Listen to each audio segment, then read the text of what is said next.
Let's start with the question. The car is traveling around a curve at a steady 45 miles per hour. Is this car accelerating? Well, at first it seems like a simple question, right? We've thought of acceleration and we've talked about acceleration in the past as being the change in velocity of an object, and it is. Most of the time we think about a change in velocity meaning that something is speeding up or slowing down. So you might think that if it's going at steady 45 miles per hour, it's not speeding up, not slowing down, so it's not accelerating. But you'd be wrong, because remember that velocity is a vector. Therefore, acceleration is also a vector. Acceleration is the vector change in the velocity. So if the velocity changes direction, then that's also a change in velocity. The velocity is definitely changing direction as this car goes around the curve. So it is, in fact, accelerating. Yes. We're going to learn more about how to calculate how much its acceleration is as we go forward today. The type of acceleration that the car has is what we call centripetal acceleration. When something's in uniform circular motion, which means it's going at a constant speed if it's uniform, there is still an acceleration because the direction of the velocity is always changing. We give that acceleration a special name. It's called centripetal acceleration. And the direction of centripetal acceleration is always toward the center of the circle or the curve. It doesn't necessarily have to make a complete circle to still have a centripetal acceleration. So anytime something just goes around a curve, it still has a centripetal acceleration anytime the velocity changes. If you have uniform circular motion, you're going to have a constant centripetal acceleration. So what does the centripetal acceleration depend on? Well, it depends on how big the velocity is, right? The faster you go, the bigger your acceleration will be, because you'll have to change your velocity more quickly in order to turn and keep it going in a circle. It also depends on how big of a circle you're actually traveling in. So the radius of the circle and the actual speed that you're moving at that moment both play a role. How can we figure out what that acceleration actually is and how to calculate it? Well, let's look at what we would do if you had someone riding in a Ferris wheel. So imagine that you're going around in a circle like this. At every point, the acceleration vectors will point towards the center of the circle. And we can find that by looking at, say, two individual vectors. Remember that we can find the direction of an acceleration vector by subtracting the initial velocity from the final velocity. If we did that for just these two right here, you would see that the change in velocity points directly down. Therefore, the acceleration here points directly down. We won't go through and do that for the entire circle, but we can see that it's always directed towards the center of the circle. So now let's return back to that original question that we started with. Same car going around the same curve. If this is the curve that it's traveling in, and it's moving in this direction, which direction will its acceleration be? Well, we've already determined that the acceleration was always directed toward the center of the circle whenever you have something going around a curve. So like I said before, even if it doesn't make a complete circle, even if it's just part of a circle, centripetal acceleration will always be toward the center. Now, what happens if you have more than one kind of acceleration at the same time? It's certainly possible. You can be both going around a curve and also speeding up or slowing down at the same time. So in that case, we have to take both of those accelerations into account to determine the total acceleration. So if you have a car that's slowing down as it drives over a hill, what direction would its acceleration be at the highest point? Well, at this highest point, it will have two kinds of acceleration. It will have a centripetal acceleration, and it will also have what we call a linear or tangential acceleration. That's the acceleration due to its speed, to the fact that it's slowing down. So if it had a bigger speed and it's going to a smaller speed, at that moment, the tangential acceleration would be this way. What would we get if we added those two things together? You would get a total acceleration in the direction of C, somewhere between B and D. Mathematically, we can always determine that the centripetal acceleration will always be equal to v squared divided by r, where v is the speed that the object is moving and r is the radius. So as the speed gets bigger, the centripetal acceleration gets bigger. As the radius gets bigger, the centripetal acceleration gets smaller. And the direction of centripetal acceleration will change at every instant. It will always be directed towards the center of the circle. Now we can also write this in terms of the angular velocity. Remember, the relationship between linear and angular velocity is that linear velocity equals omega times r, so angular velocity times radius. So that means that we can also write centripetal acceleration in terms of angular velocity as omega squared times r. So it's equal to v squared divided by r, or omega squared times r.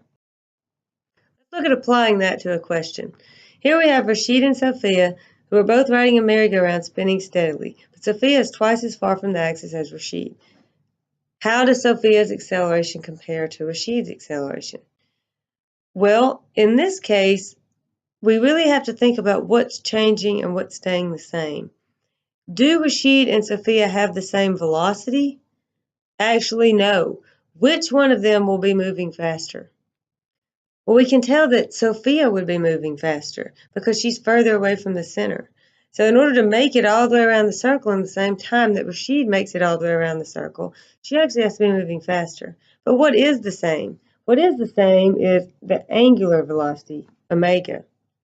So if we want to compare, we really need to look at using this form of our equation for centripetal acceleration. Because it says the omega stays the same. Sophia and Rashid both have the same angular velocity. Their angle is the same. They're rotating at the same rate, even though the linear velocity is different. So if the radius that Sophia is moving in is twice as big as the radius that Rashid is moving in, then Sophia's acceleration is twice that of Rashid's.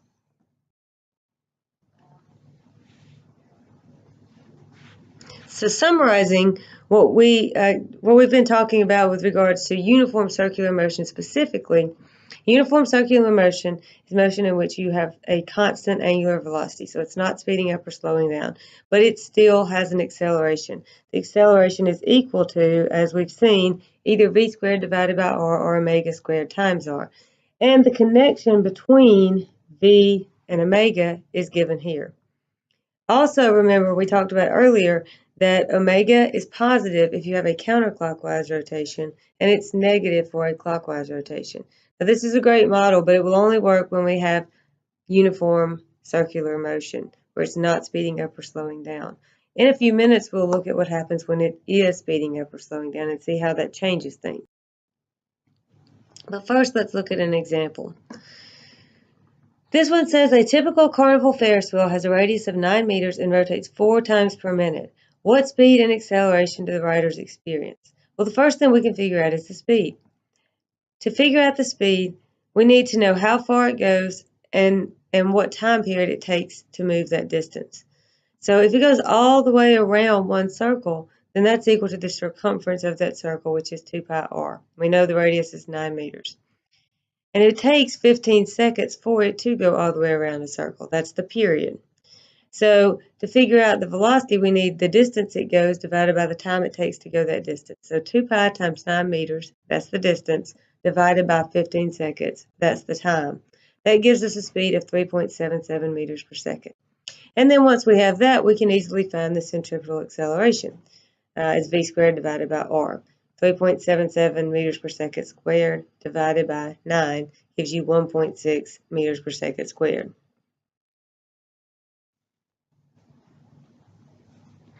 So what do we do when you have something that is both going in a circle and speeding up or slowing down? In that case, we need to define a new term. It's angular acceleration. Angular acceleration measures how quickly the angular velocity changes in much the same way that regular, normal, tangential acceleration measures how quickly the linear or tangential velocity is changing. So it's equal to the derivative of angular velocity with respect to time. The units of angular acceleration are typically radians per second squared, although sometimes you may see other units as well. One common unit that occurs a lot is revolutions per second squared. Conversion between that is that there's 2 pi radians in one entire revolution. So it takes 2 pi radians to go one time around the circle.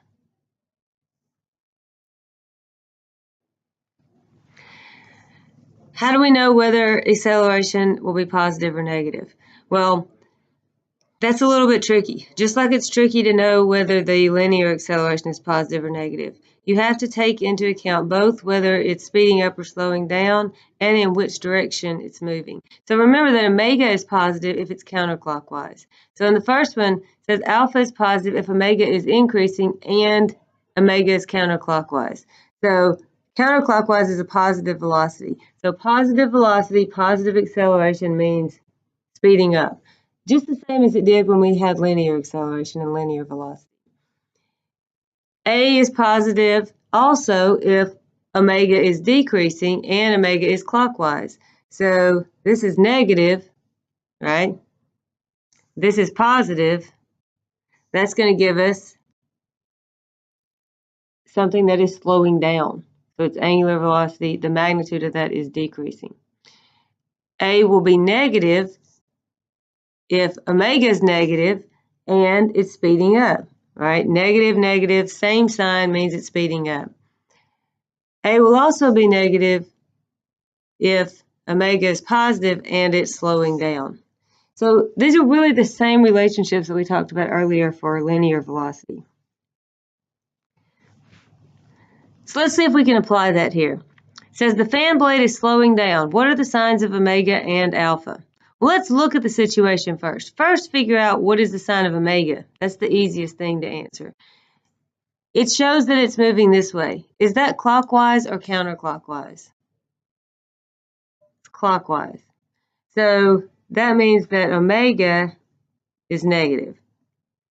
So that's going to rule out some of our answer choices right away. Now we need to know if what should alpha be? Well, it's omega and it's slowing down. So remember that if something is slowing down, the acceleration and velocity have to be in opposite directions. That's true whether we're talking about linear velocity and acceleration or whether we're talking about angular velocity and acceleration. So if it's slowing down and omega is negative, that means that alpha, make that look a little better here, it should be alpha like this, alpha is positive. So this would be the answer. Just like when you have constant linear acceleration, when you have constant angular acceleration, you can use basically the same three kinematic equations. We just replace the linear measurements with their rotational analogs. So for position, we use theta, angular position. For velocity, we use omega, angular velocity. For acceleration, we use alpha, angular acceleration. Otherwise, they're exactly the same. And then we can find lots of different information using these three equations. The relationships between these three graphs of angular position, angular velocity, and angular acceleration also hold true.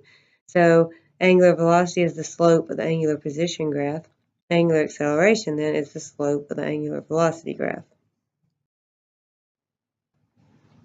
So let's look at a couple of examples. First, just look at this angular velocity graph, and we're going to try to make an angular acceleration graph from that. Notice that in this first part, we have a constant positive slope. We have a positive angular acceleration. So if we draw that down here on an alpha versus time graph, we're going to have a positive value up to that first time. And then here, we're going to have zero slope. And then here, we're going to have a negative slope, right? Because this is zero. This is a constant negative slope. So we can analyze these graphs in much the same way that we could for linear quantities like displacement, velocity, and acceleration. Now let's look at doing a problem where we're actually going to calculate something using some of the kinematic equations. In this case, we have a ceiling fan spinning at 60 RPM. So RPM means revolutions per minute. And it goes to a stop 25 seconds after being turned off. How many revolutions does it make while stopping? Well, first of all, think about what quantities we're being given. We know that it's spinning at 60 revolutions per minute. So that's one way to represent the initial angular velocity. To 60 revolutions per minute. Now the time that we're given is in seconds. It's okay to leave our angular position in revolutions as long as we keep the same unit throughout the whole thing. But it's not okay to have one time being measured in seconds and another time being measured in minutes. So what we need to do is we need to convert this to revolutions per second by multiplying by 60. So 60 revolutions per second is 60 revolutions per minute is 3,600 revolutions per second. And we know that there's a time interval of 25 seconds. And it says that it's stopping, so that's a key word there, because that tells us that the final angular velocity must be 0. So then we can use the kinematic equations just like we would if this was a linear motion problem to figure out how many rotations it makes. The easiest thing to do is to first calculate the time using the first kinematic equation.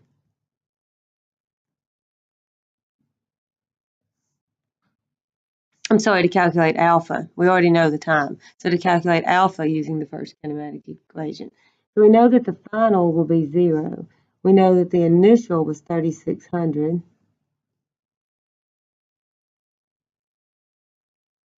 And we know that the time is 25 seconds. We can solve that to get that we have an angular acceleration of minus 144 revolutions per second squared. Now we can use that in the third kinematic equation to figure out how many revolutions it makes. When I ask how many revolutions, that's talking about a position measurement. So we're trying to find the change in angular position. So we can use the third one, which will be written this way for angular motion. Again, it stops in the end. The initial was 3,600. Our alpha was minus 144.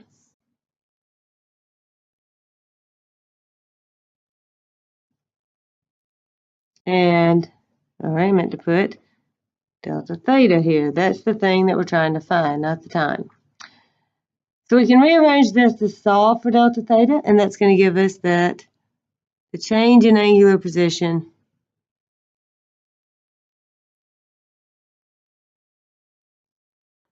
is 45,000 revolutions. Now finally, let's bring this all back together by thinking about what would happen if you have both centripetal acceleration and tangential acceleration. So both going around a circle and speeding up or slowing down at the same time. We've already looked at how to determine the direction in that case, but how would you calculate the total amount of the acceleration? Well, the centripetal acceleration is always perpendicular to the tangential acceleration because tangential is always tangent to the path and the centripetal always points toward the center. So these will always make a right angle with each other. So because they make a right angle with each other, we can find the total by adding them both like vectors and using the Pythagorean theorem. So the total magnitude of the acceleration will be the square root of the centripetal acceleration squared plus the tangential acceleration squared.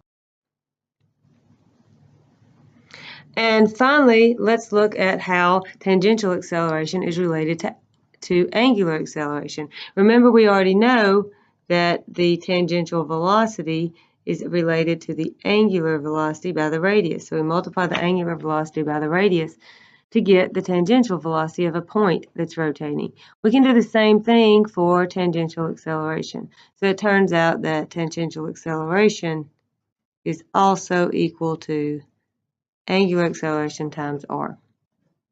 This ends all the material that we're going to cover through our first unit in the class, up to the first test.